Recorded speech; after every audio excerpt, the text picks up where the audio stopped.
राष्ट्र सेवा के 100 वर्ष। राष्ट्रीय स्वयंसेवक संघ 1925 में यात्रा शुरू हुई और जो श्री गोपाल व्यास जी के स्मृति में ये सत्र, उसमें मैं बड़े आनंद के साथ आदरणीय मुकुल जी को, जो स्वयं इस यात्रा का एक हिस्सा रहे हैं, स्वयंसेवक के नाते, फिर विवेकानंद केंद्र में पूर्णकालिक के नाते, शिक्षण मंडल के संगठन मंत्री के नाते, और अब राष्ट्रीय स्वयंसेवक संघ की अखिल भारतीय प्रचार टोली के नाते, तो आने वाले कुछ समय में मुकुल जी के साथ संघ की ये 100 वर्ष की यात्रा, इस यात्रा के पड़ाव और इस 100 वर्ष की यात्रा के बाद भी संघ के बारे में समाज में, वैचारिक जगत में जो भ्रांतियाँ, इसको लेकर कुछ चर्चा करेंगे।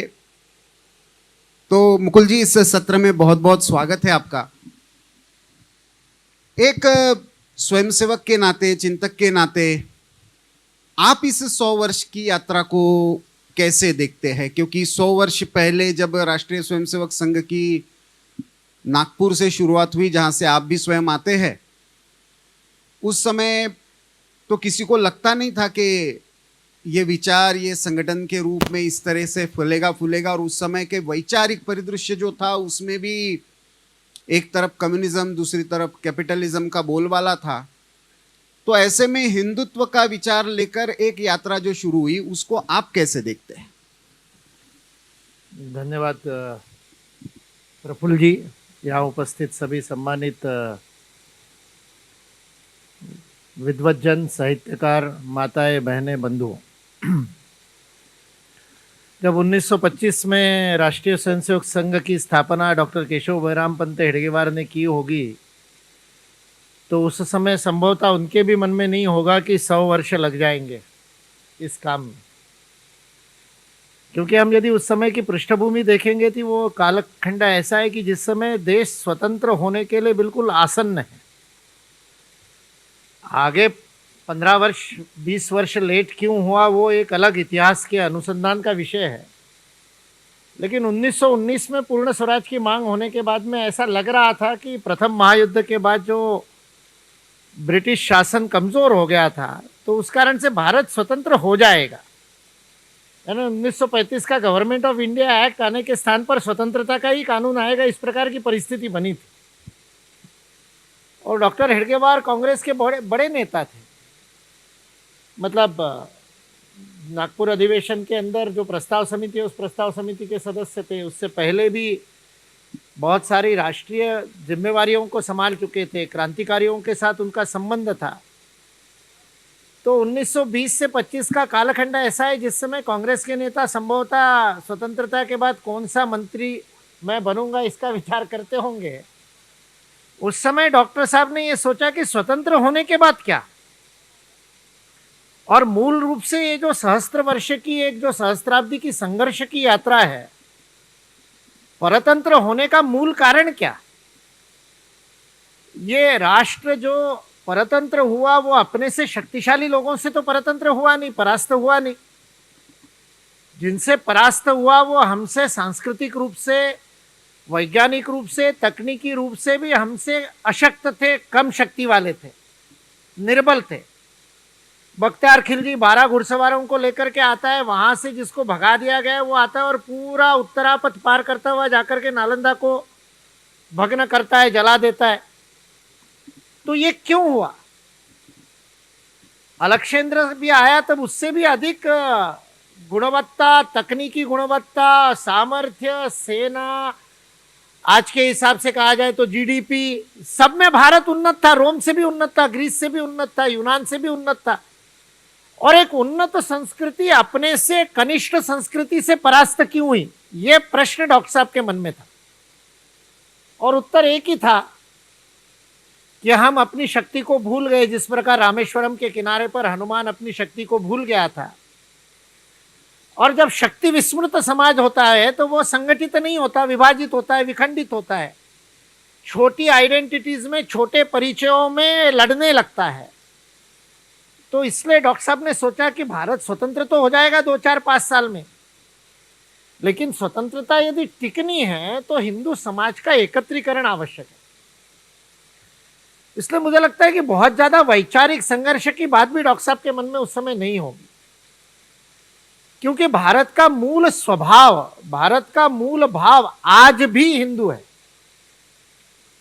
इसलिए पश्चिमी विभिन्न विचारधाराओं को अपना करके कोई अपने आप को आज कम्युनिस्ट कहता हो, मार्क्सिस्ट कहता हो, कोई अपने आप को फ्री मार्केट का और मानने वाला, अमेरिकनिज्म को मानने वाला कहता हो, या सोशलिज्म आदि माओवाद, लेनिनवाद 50 धाराओं में, वादों में बढ़ गया हो। लेकिन हमारे एक मित्र जो आजकल कलकत्ता हाईकोर्ट में जज है, इसलिए उनका नाम नहीं बताऊंगा, मेरे साथ कॉलेज में थे, तो वो कहा करते थे, scratch anyone in India, scratch his back a little and you will find he is a Hindu. थोड़ा सा खरोचोगे तो अंदर से हिंदू निकलेगा। तो हिंदुत्व कोई भारत के लिए विचारधारा नहीं है, हिंदुत्व भारत का स्वभाव है, हिंदुत्व भारत के होने का नाम है। अंग्रेजी में हिंदू इज्म नहीं, हिंदू नेस है। भारत है नहीं, हिंदू नेस। इसलिए विचारधारा के संघर्ष का भी मन में नहीं होगा।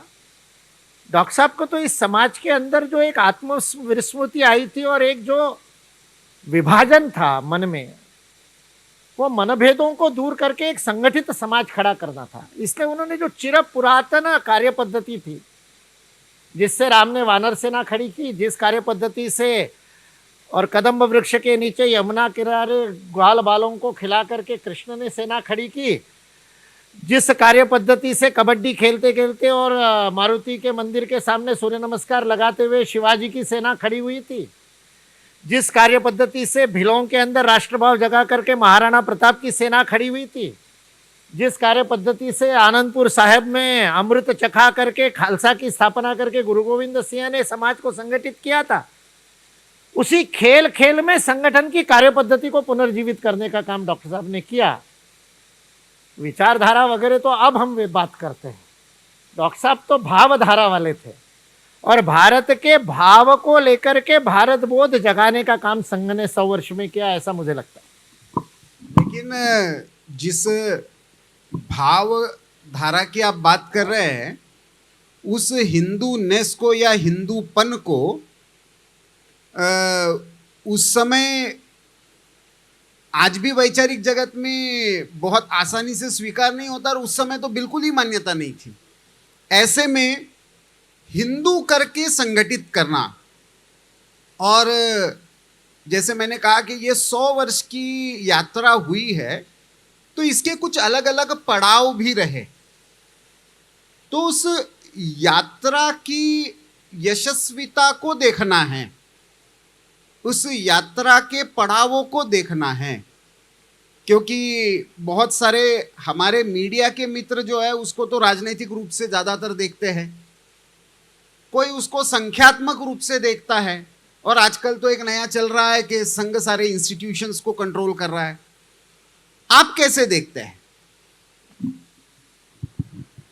स्वीकार्यता कहाँ पर चाहते उस पर है। उस समय भी जनमानस में हिंदुत्व की स्वीकार्यता थी, आज भी जनमानस में हिंदुत्व की स्वीकार्यता है। जो एक इंटेलेक्चुअल्स ने अपना एक विश्व बना रखा है, वो सर्टिफिकेट बांटने का काम करते हैं, उनके प्रमाण पत्रों की चिंता डॉक्टर साहब को नहीं थी और आज भी संघ को नहीं है।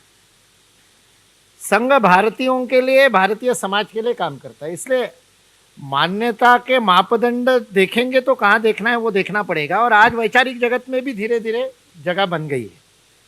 यानी आपका पहला वाक्य था कि वैचारिक जगत में मान्यता नहीं है, और अंतिम वाक्य था कि इंस्टीट्यूशंस का कब्जा कर रहे हैं। तो ये भ्रम उन जो विरोध करने के लिए विरोध करने वाले लोग हैं, जो सत्य को जानते हुए भी कुछ ना कुछ बोलते हैं, उनका भी भ्रम इसमें दिखाई देता है। यदि मान्यता नहीं है तो इंस्टीट्यूशन पे कब्जा कैसे कर लेंगे। इसलिए ये बातें तो चलती रहती है। वास्तविकता में डॉक्टर साहब के सामने विषय यही था कि आत्मविस्मृत भारतीय समाज को यदि जगाना है तो एक बड़े भाव विश्व में एक बड़ी आइडेंटिटी को खड़ा करना पड़ेगा। तो मैं से बड़ा परिवार, परिवार से बड़ा समाज, समाज से बड़ा ग्राम, ग्राम से बड़ा प्रांत, भाषा, ये आइडेंटिटी से ऊपर जाकर के सहजता से जिस एक परिचय के साथ, जिस अस्मिता के साथ मनुष्य एकाकार होता है, ऐसी सबसे बड़ी अस्मिता जो है वो हिंदुत्व की अस्मिता है भारत में। इसलिए सबसे पहला जो पड़ाव संघ कार्य का था वो संगठन का पड़ाव है, हिंदू समाज का संगठन, बाकी कुछ नहीं। समाज में संगठन नहीं, उस समय संगठनों का वो सारा दौर संगठनों का है, संगठनों की निर्मित का दौर है। 30-40 साल पहले आर्य समाज की स्थापना हुई है, स्वामी विवेकानंद रामकृष्ण मठ और मिशन की स्थापना कर रहे हैं, आनंद मार्ग चल रहा है, भारत सेवक समाज चल रहा है। एक पूरा राष्ट्र सोशियो कल्चरल ऑर्गेनाइजेशंस के एक रेनाइसा शब्द प्रयोग करता है, नव जागरण को देख रहा है। ऐसे समय में इन संगठनों में एक संगठन बनाना ये डॉक्टर साहब का उद्देश्य नहीं था। वो बहुत स्पष्ट कहते थे, हिंदू समाज में संगठन नहीं, हिंदू समाज का संगठन करना। ये मतलब ये बड़ा परिवर्तित करता है हम क्या शब्द प्रयोग कर रहे हैं, विभक्ति कौन सी दे रहे हैं, मेर की जगह को करना बहुत फर्क पड़ता है। तो हिंदू समाज का संगठन करने के लिए ये संघ प्रारंभ हुआ। इसलिए प्रारंभ में संगठन के लिए संगठन किया। जब मोहिते शाखा शुरू हुई, जिसका आजकल मैं संयोजक हूं, जिसकी पट संख्या पर हूं, केंद्र नागपुर होने के नाते, उसके बाद में महाल शाखा, उसके बाद में एक एक एक करते हुए शाखाएं जब बढ़ी, तो उस शाखाओं के बढ़ने के बाद में 5 शाखाएं हुई, पर 5 के बाद 50 शाखाएं हुई। 50 शाखाएं होने के बाद में डॉक्टर मुंजे ने डॉक्टर साहब को पूछा, हेडगेवार जी को, अब 50 शाखाएं हो गई, अब क्या करेंगे, इतनी आपके पास में शक्ति हो गई, लोग तैयार हो गए। डॉक्टर साहब ने कहा 500 करेंगे। तो बोले 500 हो जाएगी तो क्या करेंगे, 5000 करेंगे। 5000 हो गई तो क्या करेंगे, 50,000 करेंगे। तो डॉक्टर मुंजे ने कहा तो फिर ये करके संगठन करके क्या करेंगे। बोले संगठन करना यही काम है, संगठन करके कुछ और नहीं करना है। तो संगठन के लिए संगठन, ये बड़ा ऊपर से लगने में बड़ा विचित्र लगता है, हर कोई उद्देश्य के साथ होना चाहिए ऐसा ये मैनेजमेंट वाले बताते हैं, लेकिन वास्तविकता में संगठन ही अपने आप में उद्देश्य लेकर के काम शुरू हुआ। और फिर 1948 में प्रतिबंध आया, उस प्रतिबंध के समय कैंपसेस में काम शुरू हुआ।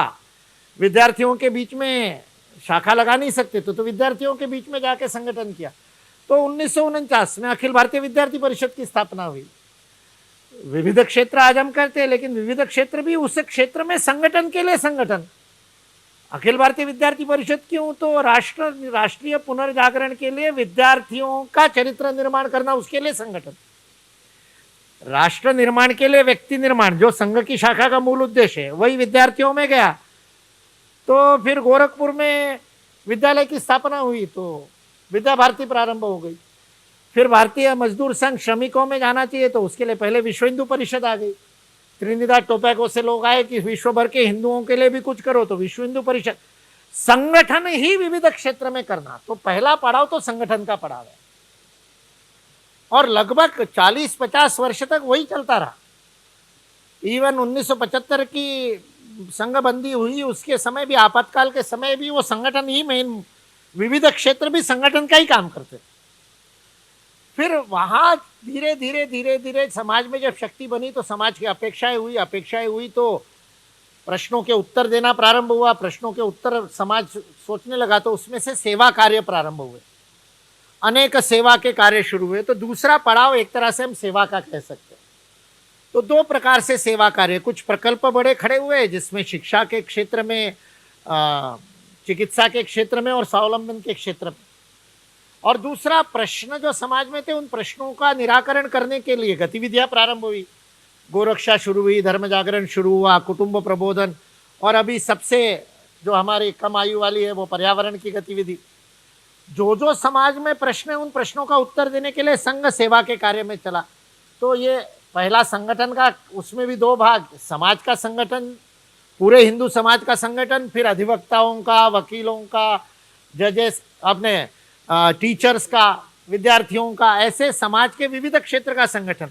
फिर सेवा कार्य में 2 प्रकार से, प्रश्नों के निराकरण का सेवा कार्य और प्रकल्प वाला सेवा कार्य, उसमें से राष्ट्रीय सेवा भारती का निर्माण हुआ।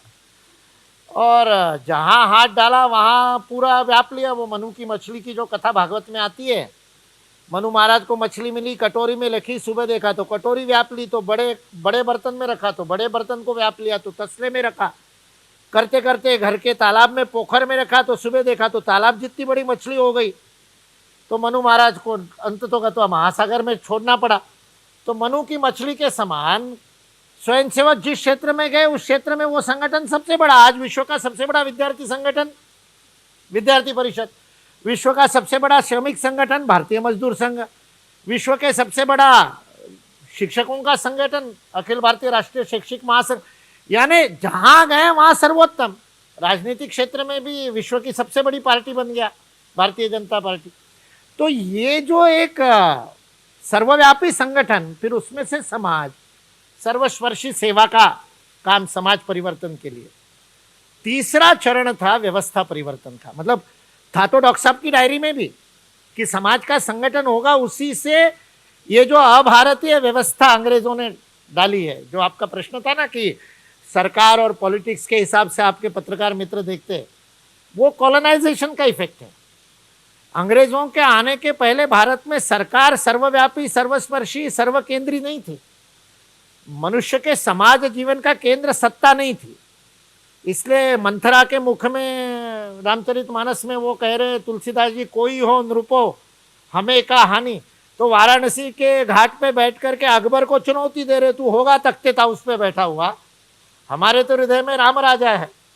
ये हिंदू समाज था जो समाज केंद्रित था, जो भाव केंद्रित था, वो अंग्रेजों ने सत्ता केंद्रित बनाया। इसलिए व्यवस्था परिवर्तन कहते ही फिर सत्ता परिवर्तन की बात आती है। व्यवस्था परिवर्तन का सत्ता परिवर्तन से संबंध नहीं है, समाज की व्यवस्था है। इस्लामिक आक्रमण के समय 400 वर्ष कुंभ नहीं हुए, तो कुंभ एक अपनी सामाजिक व्यवस्था है। आज जब परम पूजनीय सरसंघ चालक जी कहते हैं कि प्रत्येक गांव में एक जलस्थान, एक पूजा का स्थान, एक स्मशान होना चाहिए, तो वो सत्ता की नहीं, वो समाज की व्यवस्था। तो समाज की व्यवस्था का परिवर्तन करना, जो भारत के स्वावलंबी समाज की व्यवस्था थी, जिसको धर्मपाल जी लिखते हैं, जिसको गांधी जी हिंद स्वराज में लिखते हैं, जिसको स्वदेशी समाज में गुरुदेव रविंद्रनाथ टैगोर रखते हैं, और उससे पहले बहुत लोगों ने जिसके बारे में वर्णन किया है, तुलसीदास जी भी उसी को गा रहे हैं। वो जो स्वावलंबी समाज है, स्वयंपूर्ण समाज है, समर्थ समाज है, एक दूसरे का ध्यान देने वाला समाज है। महर्षि दयानंद सरस्वती आर्ष विद्या गुरुकुल वाले बता रहे थे कि ईसाइयों के साथ वार्तालाप हो रहा था, तो एक मिशनरी ने कहा, भारत में तो ऑर्फनेज नहीं थे, क्या सेवा की बात करते हो, हमने आके ऑर्फनेज शुरू करे। अनाथालय ईसाइयों के आने से पहले भारत में नहीं थे। तो दयानंद सरस्वती ने कहा, तुम्हारे आने से पहले अनाथ भी नहीं थे। अनाथ होते तो अनाथ आश्रम होते। माता पिता के मरने से भारत में कोई अनाथ नहीं होता। चाचा ताऊ, मामा मामी, मौसी, इतना बड़ा कुनबा है, इतना बड़ा कुटुंब है, कोई भी पाल लेता है।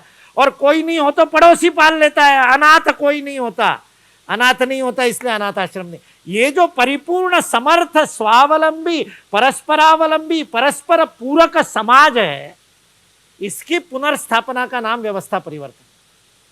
लेकिन व्यवस्था बदलती नहीं है कानूनों से, बिगड़ी भले ही कानूनों से। विधिक तरीकों से अंग्रेजों ने विभिन्न कानून बना करके उस व्यवस्था को तोड़ा भले ही हो, लेकिन ठीक कानून से नहीं होगी, ठीक विचार से होगी। समाज का मन बदलेगा तब। इसलिए व्यवस्था परिवर्तन के भी 2 अंग हैं। व्यवस्था परिवर्तन के लिए तंत्र का निर्माण करना, समाज के तंत्र का निर्माण करना, वैसे ही सत्ता के तंत्र को भी ठीक करना, उसको कम से कम समाज में हस्तक्षेप करने वाला बताना। मेरे को जब एक बार ऐसे ही किसी वार्तालाप में प्रश्न पूछा गया कि शिक्षा भारतीय कब होगी, मैंने कहा जिस दिन शिक्षा मंत्रालय बंद हो जाएगा, जिस दिन राज्य और केंद्र में शिक्षा मंत्रालय की आवश्यकता नहीं होगी, तब शिक्षा भारतीय होगी। सत्ता को अप्रासंगिक बनाना, ये सत्ता के अंदर का व्यवस्था परिवर्तन है। जैसे पीसीओ, हमारे युवावस्था में पीसीओ दिखते थे चारों तरफ। सरकार को कोई कानून नहीं बनाना पड़ा पीसीओ बंद करने के लिए। कर लो, दुनिया मुट्ठी में हो गया, पीसीओ बंद हो गए, अप्रासंगिक हो गए। टेलीग्राम आज अप्रासंगिक है। मेल और संदेश आने के बाद में टेलीग्राम की आवश्यकता, तो बेचारा एडिसन रोता होगा, टेलीग्राम बंद हो गए। भारत में टेलीग्राम डिपार्टमेंट बंद हो गया। पोस्ट एंड टेलीग्राम डिपार्टमेंट पहले था, अभी टेलीग्राम बंद हो गए, अप्रासंगिक हो गए। शासन का हस्तक्षेप अप्रासंगिक करना सत्य व्यवस्था परिवर्तन है, और उसके लिए समाज का मन वैसे बनाना, स्वावलंबी बनाना, वो विमर्श का काम है। ये संघ कार्य के पड़ाव है। आप कह रहे हैं कि हिंदू संगठन से यात्रा शुरू हुई और भारत का मूल स्वभाव हिंदुत्व का है, इसके अनुभव भी सबको आते हैं। हमने कुंभ के समय भी अनुभव लिया, राम जन्मभूमि के आंदोलन के समय भी अनुभव लिया, लेकिन उसके साथ साथ और एक अनुभव आता है कि रायपुर में हम बैठे हैं तो चाहे वो जनजाति क्षेत्र का हो, अनुसूचित जाति में हो, मैं जैन हूँ तो हिंदू नहीं हूँ, मैं सिख हूँ तो हिंदू नहीं हूँ, मैं हिंदू नहीं हूँ, इसको लेकर भी बहुत सारे विभाजनवादी शक्तियों के षड्यंत्र आज भी दिखते हैं। तो संघ 100 वर्ष से हिंदू संगठन समाज का, हिंदू के नाम पर समाज को संगठित करने का प्रयास कर रहा है, और हमको समाज कम से कम राजनैतिक और वैचारिक स्तर में तो विखंडितता बढ़ती हुई दिख रही है। कैसे इसको देखेंगे, कैसे इसको एड्रेस करेंगे? संघ इसके लिए कुछ कर रहा है क्या? चुनौती तो बहुत बड़ी है, क्योंकि क्या है कि छोटी आइडेंटिटी बहुत अट्रैक्टिव होती है। घर में भी दो भाइयों और बहनों के बीच में कलम को लेकर के लड़ाई हो जाती है, चप्पल को लेकर के, और लगभग एक आयु के हो और एक दूसरे की चप्पल एक दूसरे को आती हो तो दिक्कत हो जाती है।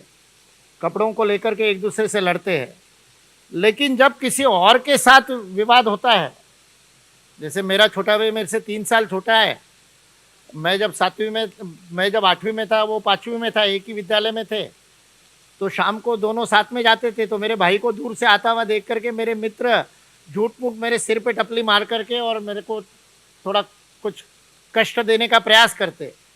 वो मेरे से छेड़ रहे होते और रोता मेरा छोटा भाई था।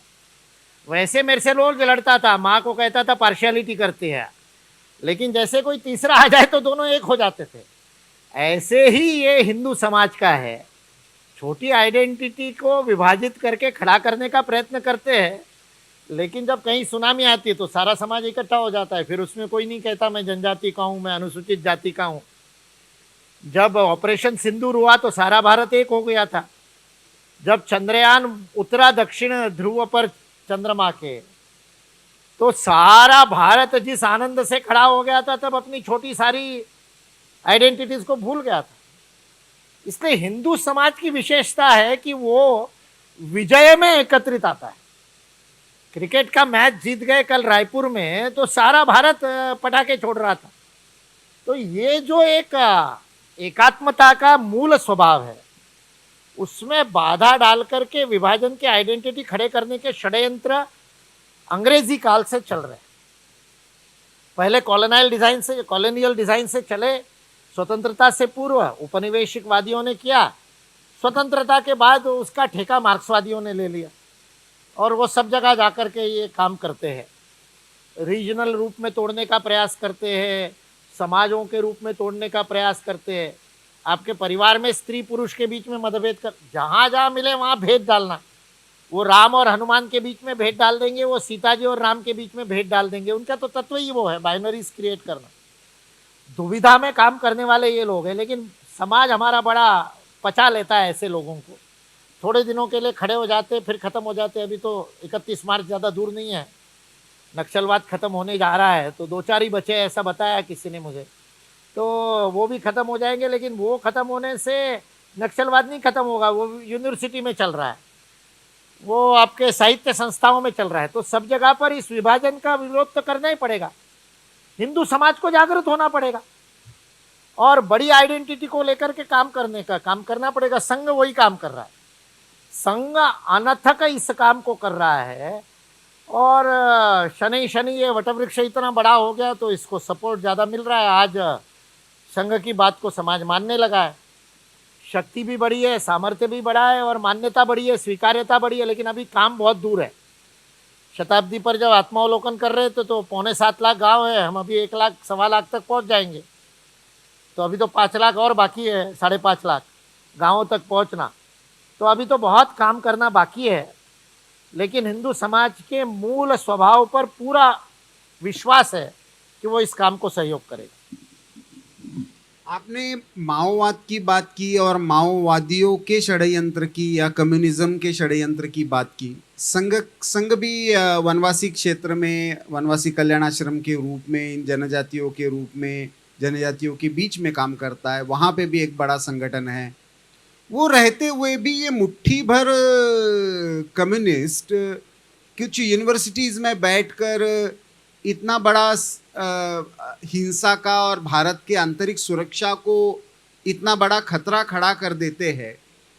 तो क्या ये संगठन के जनजाति क्षेत्र के प्रयास पूर्णतः अभी सफल नहीं हुए, ऐसा मानना चाहिए? क्योंकि सरकारी इसमें एक समन्वय की भूमिका आने के बाद माओवाद का जो सशस्त्र स्वरूप है उसको तो एक लगाम लगी है, लेकिन एक वैचारिक षड्यंत्र के नाते जो आपने जैसे कहा यूनिवर्सिटीज में बैठे हुए हैं, लिटरेरी फेस्टिवल्स में हैं, तो रायपुर साहित्य उत्सव को उस बहाने तो बधाई दे देनी चाहिए कि उन्होंने कम से कम भारत की इस साहित्य परंपरा को अलग रूप में रायपुर में स्थापित करने का प्रयास किया है।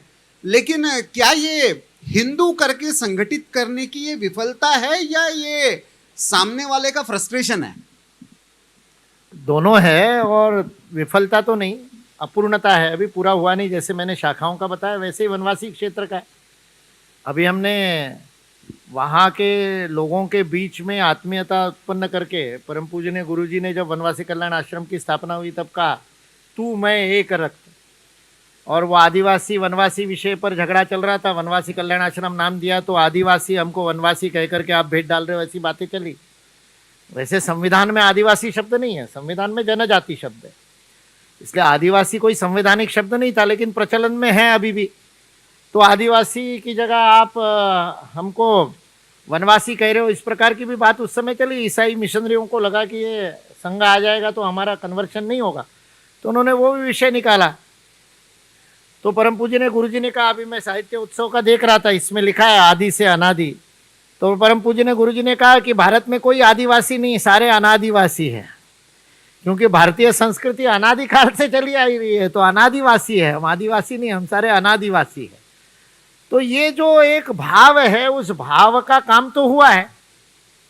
उनके समाज के लोगों को शिक्षा ज़्यादा देने के लिए हॉस्टल विद्यालय वो काम भी हुआ है, लेकिन जिस काम में हम थोड़े से कम है वो काम है वैचारिक जगत का कार्य है। वैचारिक जगत में हमारे लोगों की कमी नहीं है। आज विश्वविद्यालयों में स्वयंसेवक प्रोफेसरों की कमी कभी से ही नहीं है, मतलब अनादिकाल से है, लेकिन वो स्वयंसेवकत्व कक्षा में नहीं दिखता। जब मैं ओरछा में वहाँ उत्तर प्रदेश में एक जगह पर बोल रहा था, तो मैंने वो बिपिन अपने प्रफुल्ल चंद्र रे की किताब का उदाहरण दिया कि Hindu chemistry, history of Hindu chemistry. तो उसके बाद में वहाँ के माननीय संघ चालक उनकी छोटी सी स्कूटी लेकर के जहाँ चाय पान के लिए कार्यकर्ता के घर गए थे, वहाँ आए, उनके आंखों में आंसू थे और बड़े गदगद थे, और मेरे को कहे वो किताब है क्या? मैंने कहा हाँ, अपने केरल के प्रकाशन ने छापी है। तो मैंने तुरंत ऑर्डर करके उनके लिए मंगवाई। मैंने कहा आप अपन वहाँ तो मिले थे, आप मुझे कहते मैं आपके यहाँ आ जाता, इस आयु में आप स्कूटी चला के आए क्या? उन्होंने कहा मैं 40 साल से केमिस्ट्री का प्रोफेसर रहा, प्रतिदिन शाखा में जाता था, रिटायर भी हो गया, लेकिन आज तक मेरे को हिंदू केमिस्ट्री का पता नहीं था। तो मेरा स्वयंसेवक तो शाखा में तो था, कक्षा में नहीं था। तो वैचारिक बातों में हमारे कमजोर पड़ने का कारण वो है। आज एक मार्क्सवादी एक माओवादी इतिहास में होता है तो इतिहास को पूरा माओवाद की तरफ से लिख देता है। फिर वो रोमिला थापर ये कहने में उसको शर्म नहीं आती कि युधिष्ठिर को अशोक ने प्रेरित किया था। अपनी बात को कहने के लिए कुछ भी कह सकते हैं। संस्कृत को, पारसी को और प्राकृत को बिना जाके एंशियंट हिस्ट्री के बड़े, यह आपस में, हिंदू अपने में मस्त रहता है, वो कहता है मैं मेरा काम कर रहा हूँ। उस कारण से उस क्षेत्र में अभी बहुत काम बाकी है। इसलिए आपका वो कहना ठीक है, 100 साल में जब आत्मावलोकन करते हैं 100 वर्ष होने के बाद तो क्या बाकी है देखते हैं, तो ये वाला विषय बहुत बड़ा बाकी है। एकेडमिक जगत का, इंटेलेक्चुअल का, शैक्षिक जगत का, वैचारिक जगत का, उस क्षेत्र में बहुत अधिक काम करने की आवश्यकता है। लग करके काम करने की आवश्यकता है, लंबा काम करने की आवश्यकता है, बिना किसी अपेक्षा के काम करने की आवश्यकता है। 2 पुस्तकें लिख लेने के बाद राज्यसभा का टिकट बिना मांगे काम करने की आवश्यकता है। वो ऐसा लंबा काम करने वाले तपस्वी कार्यकर्ता है, ऋषितुल्य कार्यकर्ता है, वो लगे हुए हैं, वो अनाम है। वो ऐसे साहित्य परिषदों में मंच पे भी नहीं आते, मंच पे हमारे जैसे लोग आते हैं, प्रचार टोली वाले तो जो लग करके अपने कमरे में बैठ करके लेखन का काम कर रहे हैं, ऐसे लोग हैं, उनके तपस्या से ही ये काम भी होगा। जैसे जंगलों से खत्म हुआ, वैसे इस जंगल से भी खत्म होगा, वैचारिक जंगल से भी माओवाद समाप्त होगा। मैं हमेशा कहता हूँ कम्युनिस्ट बचे ही नहीं है, जो बचे हैं वो सारे अपॉर्चुनिस्ट हैं। उनकी अपॉर्चुनिटी इधर आ जाएगी तो वो पलटी मार करके इधर आने में 2 मिनट नहीं लगेगा। ये सारे कालनेमी है, 1 मिनट में भेज बदल करके इधर आ जाएंगे। वो आ जाएंगे, इसको लेकर भी कुछ लोगों को चिंता रहती है। लेकिन आपने अभी संवैधानिक शब्दावली का विषय निकाला और संघ के बारे में चर्चा होती है तो उसमें एक बड़ा विषय आता है संविधान का। परसों हम 77वां संविधान का जो दिन समर्पित गणतंत्र दिवस भी मनाने जा रहे हैं। इतने वर्ष हो गए, संघ ने अपने सारे आंदोलन संवैधानिक मार्ग से किए। पहला जो प्रतिबंध लगा था वो भी सत्याग्रह मार्ग से लड़ा, लेकिन फिर भी संघ पर संविधान विरोधी होने का आरोप लगता है। जिन मार्क्सवादियों ने बाबा साहब अंबेडकर को हराने में और गालियां देने में कोई कसर नहीं छोड़ी, वो भी बाबा साहब का नाम लेकर संघ के बारे में प्रश्न उपस्थित करते हैं। तो आप ये जो सारा संविधान का डिबेट जो है, बाबा साहब अंबेडकर को लेकर जो डिबेट है और संघ पर इसके कारण जो आरोप लगते हैं, उनको आप कैसे देखते हैं?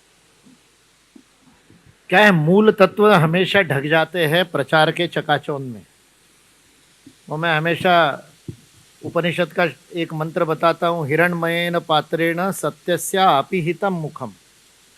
वो ऋषि कह रहा है हिरण्मय यानी सोने जैसे चमकने वाले पात्र से सत्य का मुख ढका हुआ है, और प्रार्थना करता है, हे पूषण, विश्व का पोषण करने वाले सूर्य, तत्त्वम पूषण अपावृणु, तुम उसको अपावृणु करो, अनावृत्त करो, ताकि सत्य धर्माय दृष्टये। तो ये चकाचौंध के वातावरण से सत्य ढका हुआ है। वो लोग आज संघ पर संविधान विरोधी होने का आरोप लगाते हैं जिन्होंने संविधान बनने के बाद उसको टॉयलेट पेपर शब्द प्रयोग किया है। कम्युनिस्टों ने, मार्क्सिस्टों ने, यहाँ तक सोशलिस्टों ने। जेएनयू में संविधान की जेएनयू में इन्होंने संविधान की, जिस योगेंद्र यादव ने जेएनयू में संविधान की प्रतियां जलाई थी, वो आज संविधान राहुल गांधी को पकड़ा करके भारत जोड़ो यात्रा निकाल रहा है। और ये वो खुद अपने मंच से कह रहा है। What is left of left नाम का उसका भाषण है त्रिवेंद्रम में दिया हुआ, उसमें वो खुद बता रहा है कि हम संविधान को टॉयलेट पेपर कहते थे जेएनयू में।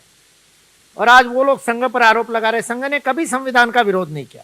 संविधान बनते समय अपने योगदान देने का प्रयास किया, जैसा बाकी लोगों ने भी किया था, किंतु संविधान बनने के बाद उसका अक्षरशः, not only in spirit but in letter, अक्षरशः उसका पालन किया।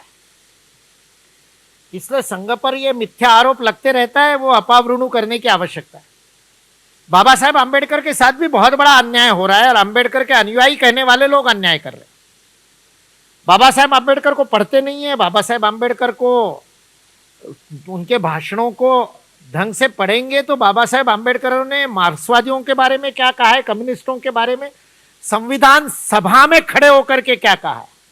मतलब बाहर तो लिखा ही है, उन्होंने अपने लेखों में तो लिखा ही है, लेकिन संविधान सभा में कम्युनिस्टों के ऊपर 25 नवंबर 1949 को जो उनका संविधान सभा का अंतिम भाषण है, उसमें कम्युनिस्टों पर 2 पैराग्राफ है। या पाकिस्तान के विभाजन के ऊपर जो उनका पुस्तिका है, उस पुस्तिका में जो इस्लाम के बारे में कहा है। आज उनके अनुयायी जब जय भीम का नारा लगाते हैं तो मैं सोचता हूँ अब बाबा साहेब आम्बेडकर को कितना कष्ट होता होगा, जिस व्यक्ति ने इस विभाजनकारी जिहादी विचार, रेडिकलिज्म के, इस्लाम के जो रेडिकल गट थे, उनको ढंग से पहचाना था। उनके अनुयायी आज जब उनके नाम पर उनके साथ हाथ मिलाने का बात करते हैं तो बड़ा दुख होता है। संविधान के 77 वर्ष होने जा रहे हैं। संविधान अपने आप में एक अद्भुत विकास यात्रा है इस 77 वर्ष की। और जो भारत का मूल सनातन स्वभाव है, मूल हिंदू स्वभाव है, उस हिंदू स्वभाव को ही संविधान में स्थान मिला है। और धीरे धीरे धीरे धीरे वो समाज के अंदर संविधान अपना स्थान ले रहा है। जैसे विश्व के किसी संविधान में कर्तव्यों की बात नहीं की, केवल भारत के संविधान में कर्तव्यों की बात की। ये कर्तव्य हिंदुत्व का मूल आधार कर्तव्य है। सारे पंथों को स्वातंत्र देना, ये जो सर्वपंथ समादर का विषय है, जिसको बाद में सेक्युलरिज्म नाम देकर के डाला गया, लेकिन संविधान सभा की डिबेट में कहा कि सेक्युलर शब्द अलग से डालने की आवश्यकता नहीं, क्योंकि भारत का स्वभाव ही सभी को समान। ये भारतीय संविधान की विशेषता है, विश्व के किसी संविधान में नहीं।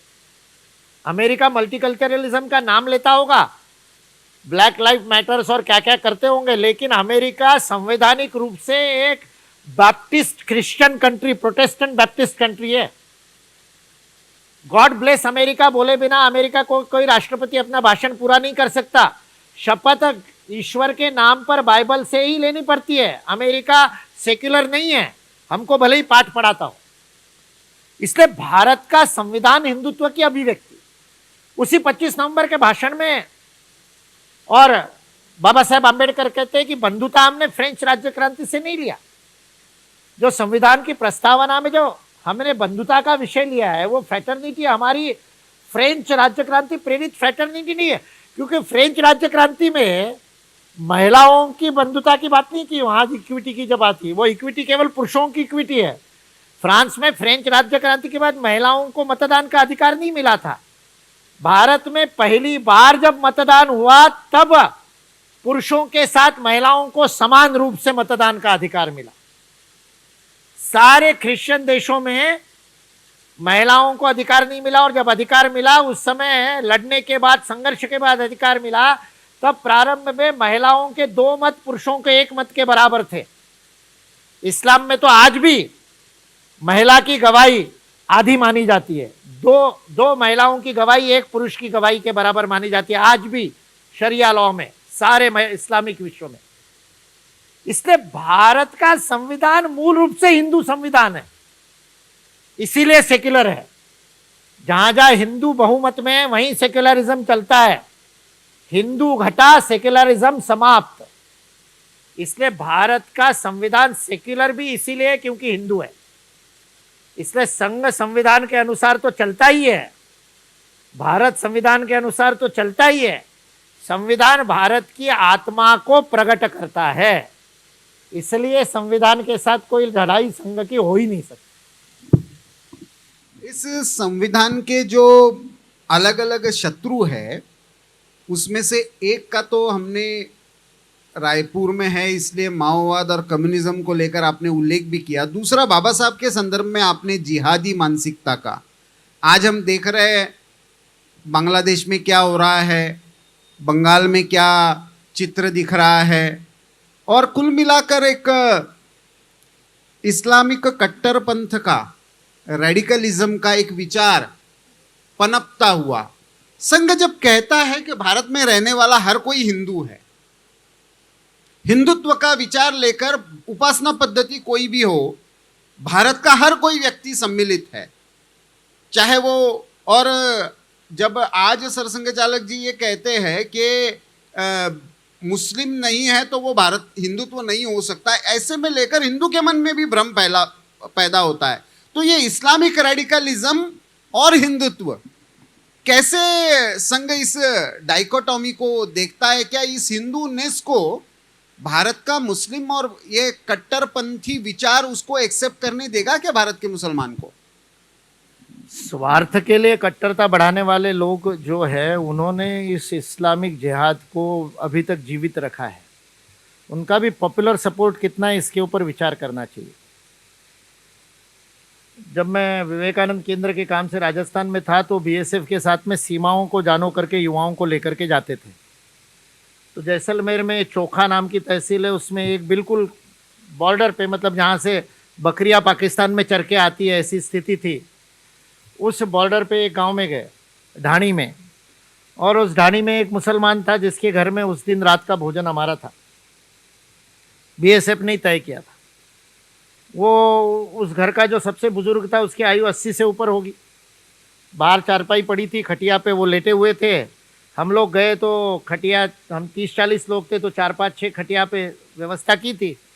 तो खटिया कम पड़ी तो इनको भी कहा बाबा जी थोड़ी देर उठ जाओ, आपके साथ बैठेंगे। तो मैंने जाके उनके पैर छुए और वो उठ के बैठते समय उनके मुंह से निकला हे राम। तो मैंने कहा आप तो मुसलमान हो, फिर राम जी का नाम लेते हो? तो उसने उत्तर दिया मुसलमान तो अब है ना, पहले थोड़ी मुसलमान थे। हमारे परदादा, हमारे खापड़दादा वो तो ही मुसलमान थे। तो राम तो हमारे हृदय में है, मुसलमान हमारी इबादत है। ये भारत का सामान्य मुसलमान है। हमारा एक ग्वालियर में कार्यकर्ता वो विवेकानंद केंद्र का पूर्णकालिक बना। महाकाल की नगरी उज्जैन में विवेकानंद केंद्र का काम शुरू करने वाला वो है, उसका नाम इमरान खान है। और वो हनुमान का भजन बहुत बढ़िया करता था। कन्याकुमारी में कार्यकर्ता प्रशिक्षण शिविर में किया। उस दिन कथा कथन में फतेह सिंह जोरावर सिंह की कथा बतानी थी। मैंने बड़ी रंगा रंगा करके कथा बताई कि कैसे उनको और कन्वर्ट करने के लिए, इस्लाम को कबूल करने के लिए उनके ऊपर अत्याचार हुए और ऐसा हुआ। रात्रि को कथा होती थी, कथा के बाद सबको सोने के लिए भेज दिया। ये नीचे लाइब्रेरी के बाहर रोता हुआ बैठा था। मैं गया तो मैंने कहा क्या हुआ इमरान, क्यों रो रहे हो? हमारे कार्यकर्ता जो आयोजक थे उन्होंने कहा आपको बताया था 3 मुसलमान है कार्यकर्ताओं में, फिर भी आपने कहानी इतनी रंगा करके ली। मैंने कहा सत्य को ढकने से थोड़ी काम चलता है। इमरान रो रहा था तो मैंने उसको पकड़ करके और अपने गोद में उसका सर रखा। उसने मेरी सारी धोती गीली कर दी और रोता रहा, आधे घंटे तक रोया। फिर उसके बाद में उसने मेरे को पूछा सही में ऐसा हुआ होगा?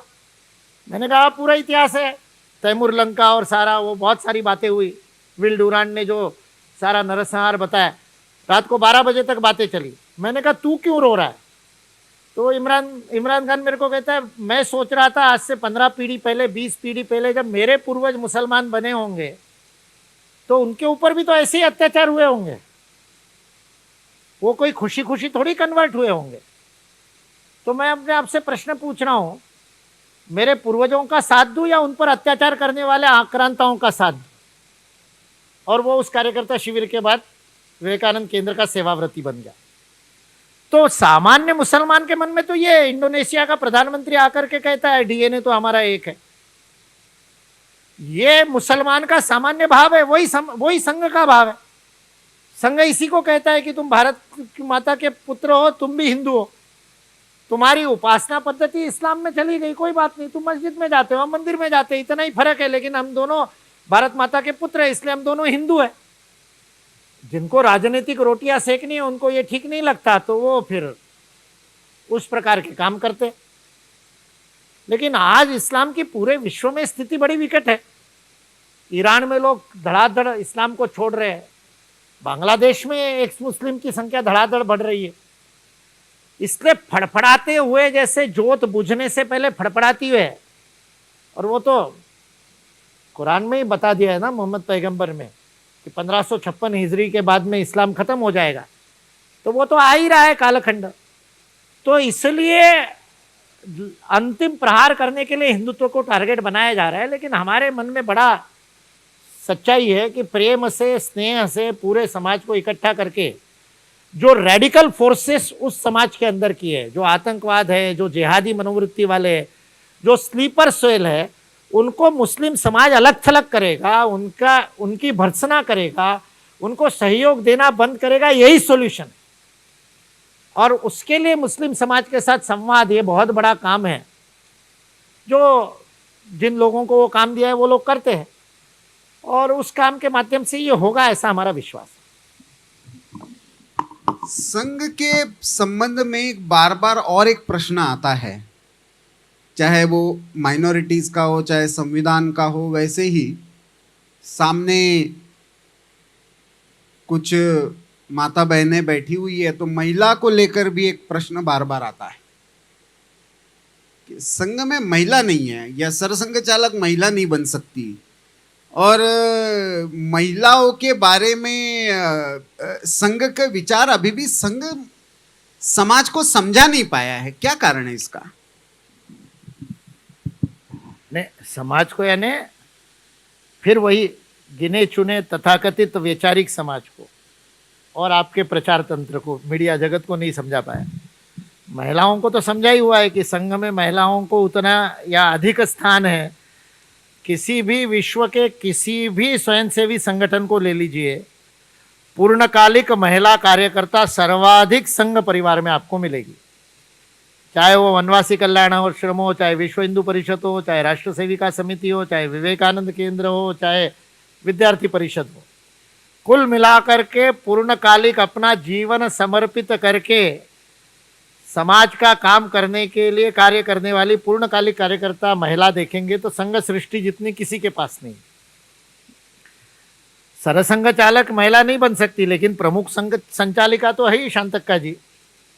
उनसे पहले प्रमिला ताई थी, उनसे पहले उषा ताई थी, तो और उनका स्थान वही है जो सरसंघ चालक का स्थान है। यह भारत की परंपरा के अनुसार, समाज की परिस्थिति के अनुसार राष्ट्र सेविका समिति का विकास हुआ। संघ का जो शाखा का काम है वो शारीरिक काम होने के कारण उस काम के अंदर पुरुषों का अलग है व्यवस्था। जहां विद्या भारती के विद्यालय तो उसमें कोई एजुकेशन है, उसमें कोई अलग अलग नहीं है। हमारे अनेक गुरुकुलों में कोई एजुकेशन है। इसलिए और संघ तो पारिवारिक संगठन है। हमारे कार्यवाह बिना पत्नी की अनुमति के काम कर सकते हैं क्या? प्रवास कर सकते हैं क्या? उनका ज्यादा योगदान है। संघ के कार्यकर्ता जितना काम करते हैं उस काम में परिवार का योगदान ना हो, माताओं बहनों का योगदान ना हो तो आज संघ बंद हो जाए। 1.25 लाख शाखाएं ऐसे थोड़ी चल रही। प्रचारकों का पेट इतना बढ़ा हुआ जो दिख रहा है ये माताओं के प्रेम के कारण ही है, नहीं तो भूखे मरते प्रचारक। ये परिवार ही भोजन कराता है। इसलिए संघ में महिलाओं का महत्व नहीं है या संघ में महिलाएं नहीं है, ये वही बोलते हैं जो संघ में नहीं आए।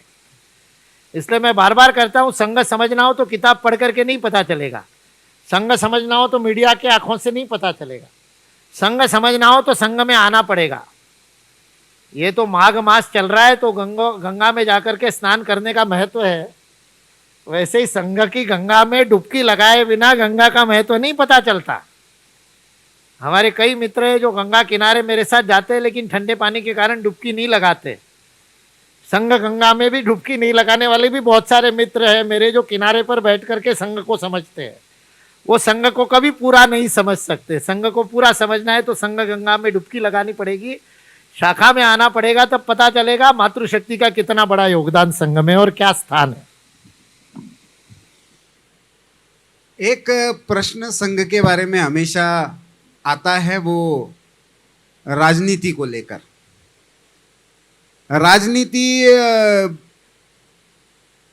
राजनीतिक दल के साथ संबंध आपने भी भारतीय जनता पार्टी का उल्लेख किया, और संघ के राजनीति के साथ संबंध क्या छुप छुपा के राजनीति करता है संघ, या राजनीति में ना रहते हुए राजनीति को कंट्रोल करता है, या सत्ता में रहने के बाद सत्ता के लाभ तो मिले लेकिन एक विपक्ष के प्रमुख नेता जैसे आरोप लगा रहे हैं कि उसकी रिस्पॉन्सिबिलिटी लेने को तैयार नहीं है।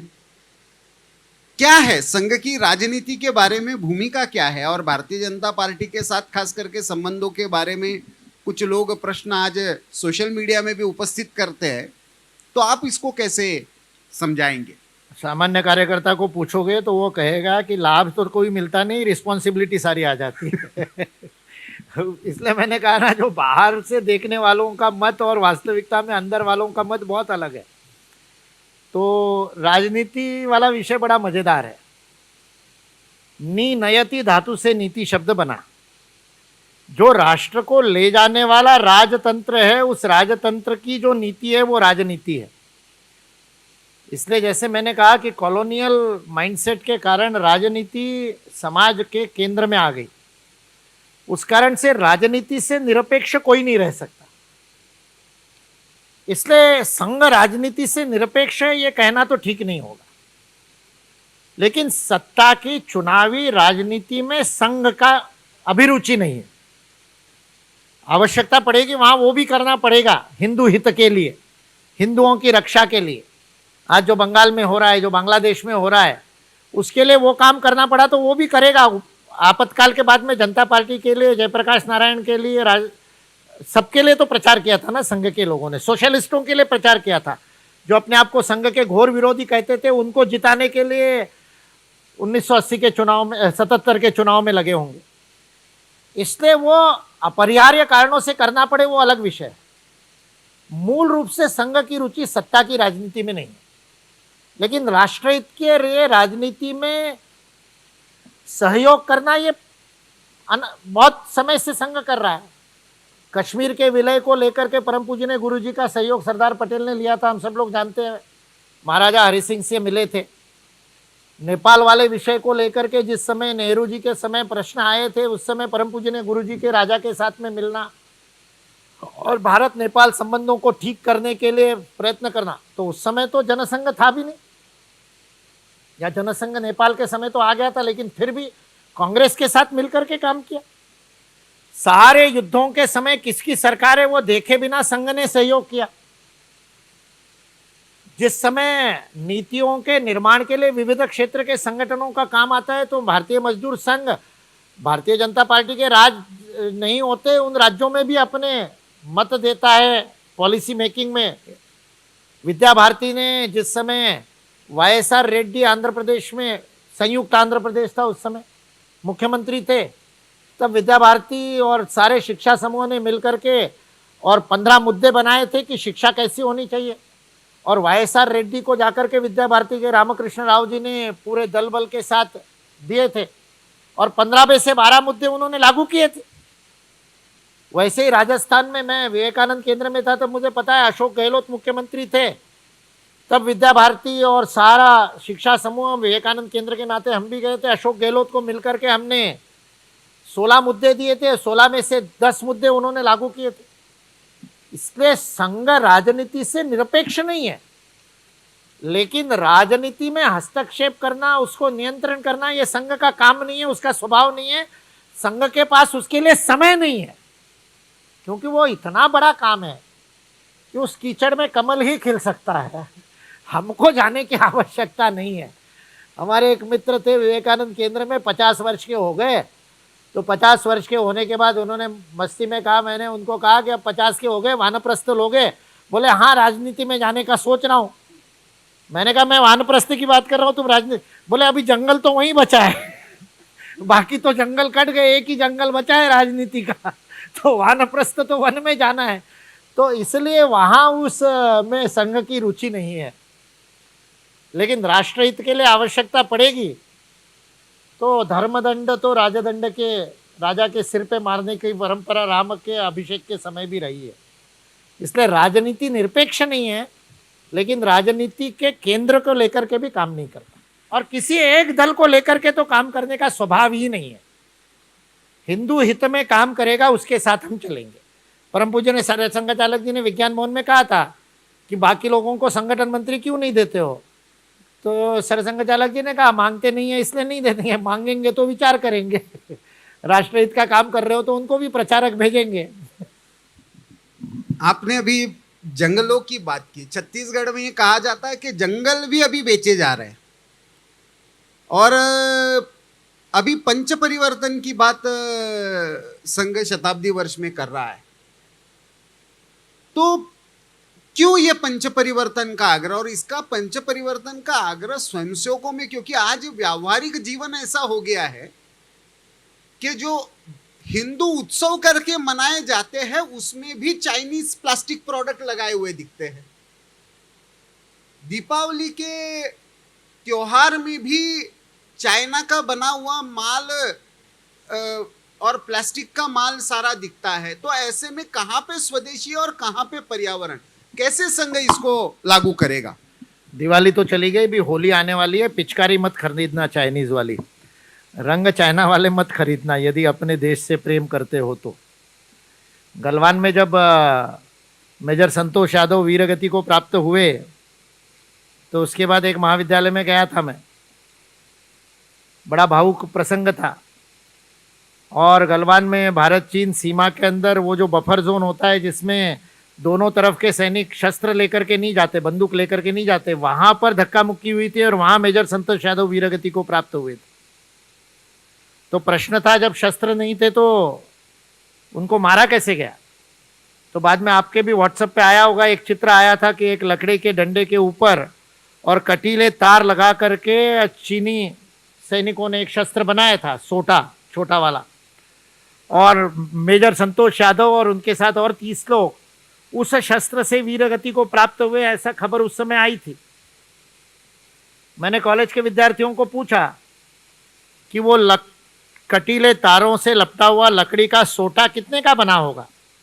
तो किसी ने कहा 500 का, किसी ने कहा 800 का, किसी ने कहा 1000 का। मैंने कहा चलो 1000 का मान लेते हैं, लेकिन जिस सोटे से मेजर संतोष यादव के पीछे सिर के ऊपर घाव हुआ और उसके कारण रक्त बहने के कारण वो वीरगति को प्राप्त हुए, बलिदान हुए, उस सोटे के 1000 रुपए कहीं तुम्हारी जेब में से तो नहीं गए थे।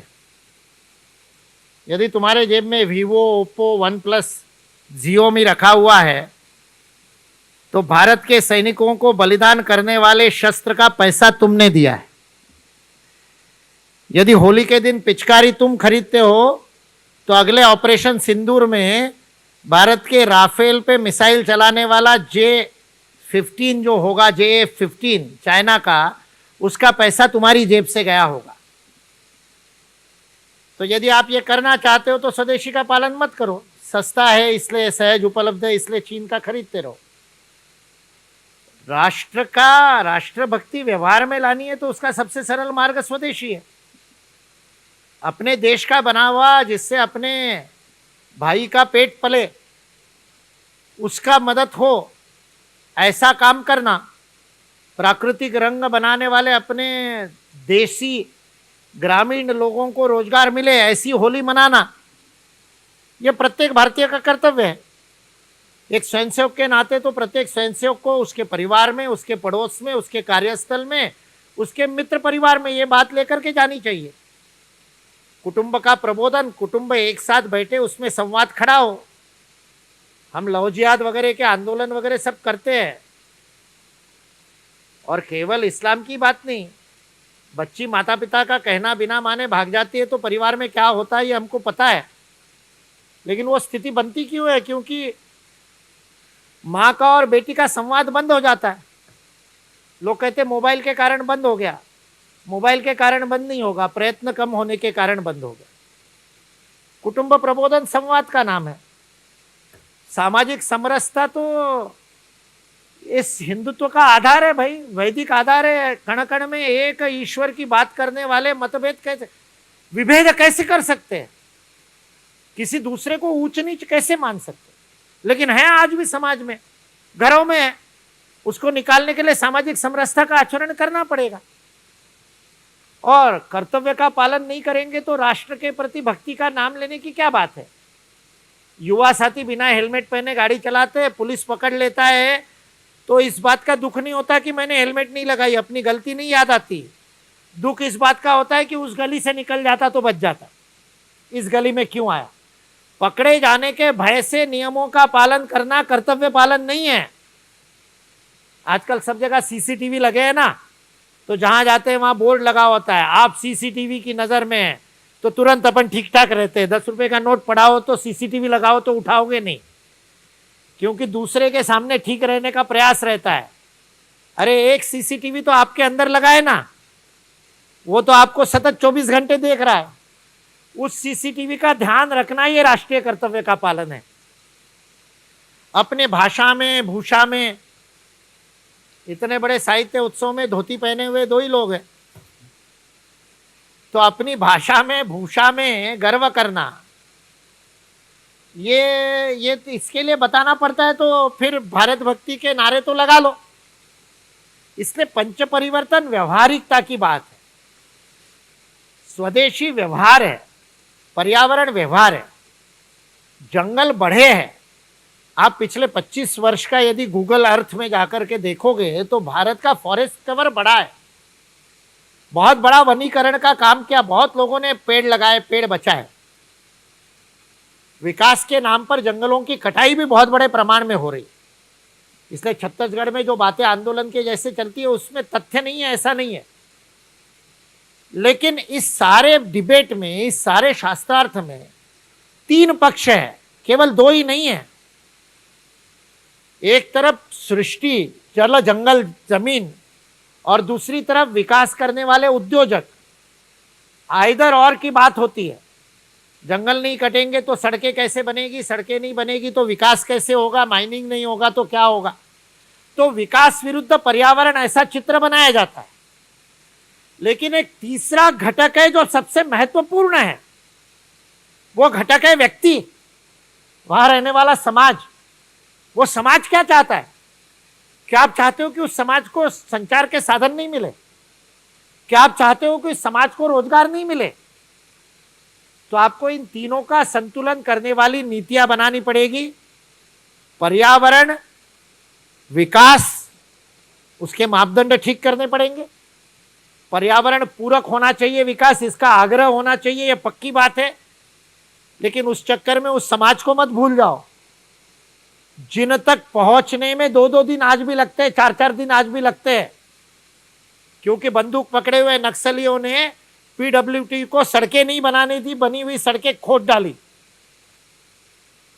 तो उस समाज को सड़क चाहिए। जितने पेड़ करेंगे उसके अधिक पेड़ उसी वन क्षेत्र में लगाने का काम करना पड़ेगा। पर्यावरण की रक्षा करनी पड़ेगी।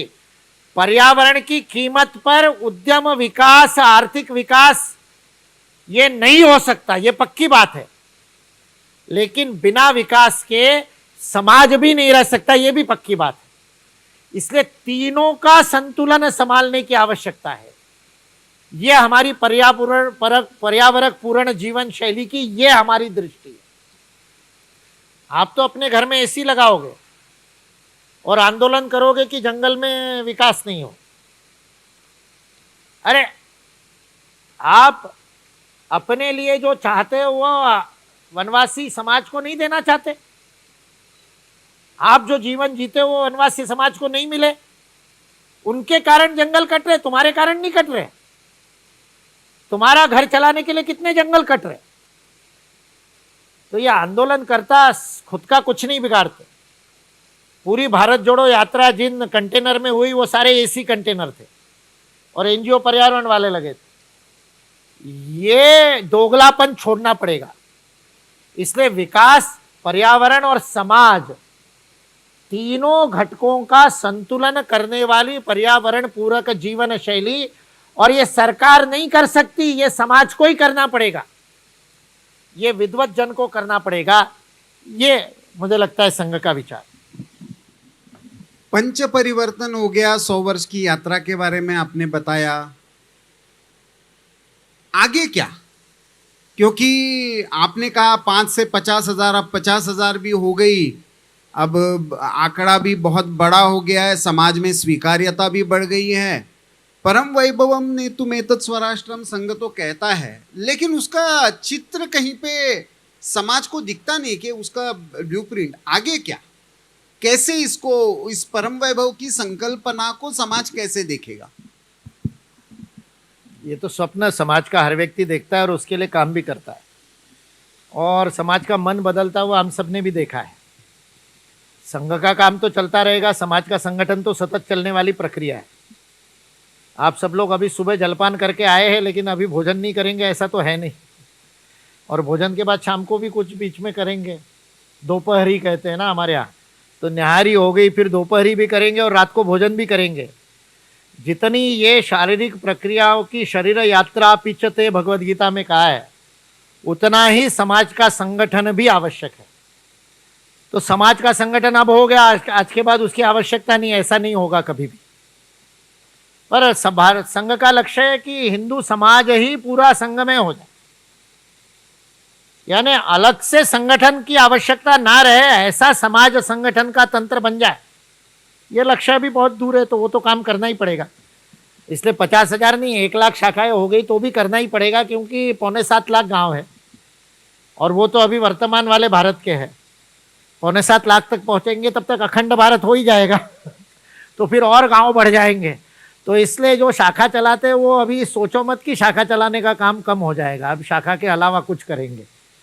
इसलिए वो तो निरंतर चलने वाली प्रक्रिया है। समाज संगठन का काम तो करना ही पड़ेगा। उसके साथ साथ व्यवस्था परिवर्तन के लिए विचार के क्षेत्र में जो जो स्थान अधूरे रह गए उन सभी स्थानों पर बचा हुआ काम करने की भी आवश्यकता है। हिंदू समाज का जो सनातन विचार है, जो विश्व का कल्याण करने वाला विचार है, अभी वो कलकत्ता में डिबेट हुई ना, हिंदुत्व वर्सेस हिंदू धर्म, बड़ा विषय निकालने की कोशिश कर रहे हैं कि हिंदू धर्म अलग है, हिंदुत्व अलग है। लेकिन विद्वानों की मान्यता, मतलब राजनीतिक विद्वान अलग बात है, लेकिन सामान्य विद्वानों की मान्यता क्या है? 2009 में न्यूयॉर्क टाइम्स में लीजा मिलर का लेख आया था। लीजा मिलर न्यूयॉर्क टाइम्स की इंडिपेंडेंट एडिटर है और सोशल इश्यूज पे लिखती है। आजकल जेंडर इश्यूज पे और एआई पे लिख रही है, एआई के एथिक्स पर अभी परसों उसका लेख आया। न्यूयॉर्क टाइम्स ने 2009 में लीजा मिलर लेख लिखती है और उस लेख का हेडिंग है we are all becoming Hindus now, और उसमें वी का मतलब था अमेरिका, और उसके लिए वो प्यू रिसर्च के रिसर्च को कोट कर रही है। और प्यू रिसर्च का रिसर्च बता रही है कि 2007 में प्यू रिसर्च ने कहा था कि हमारे अमेरिका के 35% लोग कहते हैं कि ईश्वर तक पहुंचने से एक के से अधिक मार्ग है। ईश्वर तक पहुंचने का एक ही मार्ग नहीं है, अनेक मार्ग हो सकते हैं, ऐसा 35% अमेरिकन लोगों ने कहा। वो ईसाई थे, जू थे, हिंदू थे, बौद्ध थे, सब विचारों के थे। उन्होंने रिलीजियस मान्यता में नास्तिक लिखा होगा, रिलीजियस मान्यता में क्रिश्चियन लिखा होगा, लेकिन ईश्वर तक पहुंचने के लिए अनेक मार्ग हो सकते हैं, ये लिखा। वो कहती 2008 में वो संख्या 70% हो गई, डबल हो गई। और उसका उसने नाम दिया they may be practicing any other religion, but if they say there are multiple ways of reaching God, unknowingly they are all becoming Hindus. क्योंकि हिंदू ही एक है जो कहता है एकम सत विप्रा बहुधा वदंती। तो वो कहती है अनजाने में बैप्टिस्ट क्रिश्चियन होते हुए भी वो हिंदू हो गया, यदि वो कह रहा है कि वो ईश्वर तक पहुंचने के अनेक। ये हिंदुत्व है, ये हिंदूनेस है, जो लीजा मिलर को समझ में आया, महुआ मैत्रा को समझ में आने में समय लगा। समझ में तो बिचारी के उसके भी आया हुआ है, लेकिन अभी टीएमसी में है तो वो बोलना पड़ता है। इसलिए ये जो हिंदू भाव है, ये जीवन के हर क्षेत्र में अभिव्यक्त होने लगे। ये केवल उपासना के क्षेत्र में नहीं, ये समाज जीवन के प्रत्येक क्षेत्र में अभिव्यक्त हो। ये न्याय क्षेत्र में आए, ये अर्थ क्षेत्र में आए, सर्वे भवन्तु सुखिना पर आधारित अर्थशास्त्र, आर्थिक नीति, ये लक्ष्य लेकर के हम काम करते। तो बड़ा लक्ष्य है, लंबा काम है, हमारे जीवन में होता रहेगा, आगे भी चलेगा। केवल भारत समर्थ होकर के परम वैभव पर जाकर के नहीं चलेगा, उसके बाद विश्व का कल्याण भी तो करना है। रोज हमारे में मंदिरों में प्रार्थना होती है, धर्म की स्थापना हो, अधर्म का नाश हो, विश्व का कल्याण हो। तो हिंदू तो अनादिकाल से विश्व का कल्याण करता है, आगे अनादिकाल तक करना है। इसलिए काम नहीं रुकने वाला, ना संघ का, ना अपना, ना आपका। इसलिए अनथक व्यस्त रहना, यही हमारा काम है। 100 साल हो गए, काम हो गया, ऐसा किसी ने सोचा होगा ही नहीं, सोचा, लेकिन सोचा होगा तो मन से निकाल दो। अगले 100 साल नहीं, अगले हजारों सहस्त्राब्दियों तक ये काम चलता रहेगा। बहुत बहुत धन्यवाद मुकुल जी। संघ की या राष्ट्र सेवा की 100 वर्ष की यात्रा पर ये सत्र, और जिसमें संघ के अलग अलग पड़ाव, संघ पर लगने वाले संविधान विरोधी, महिला विरोधी, अनुसूचित जाति जनजाति विरोधी, और वहाँ से लेकर विश्व कल्याण की कल्पना तक के सारे प्रश्नों को आपने इतने सही ढंग से, रुचिकर ढंग से श्रोताओं के सामने और मीडिया के माध्यम से, बाहर के जो यूट्यूब और अन्य चैनल्स के माध्यम से देख रहे हैं उनके लिए भी रखा।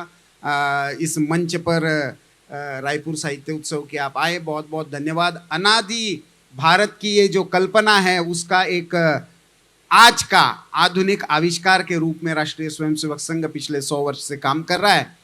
और भारत का लेकिन अनादिकाल से विश्व कल्याण का संकल्प बदला नहीं है। वो संकल्प की पूर्ति के लिए मुकुल जी ने जैसे कहा, हम सब लोग निरंतर प्रयासरत रहे, यही कामना व्यक्त करता हूँ। और यहाँ पे ये सत्र शशांक जी, आप सबकी सहमति हो तो यहीं पे समाप्त करते हैं। बहुत बहुत धन्यवाद। बहुत बहुत धन्यवाद।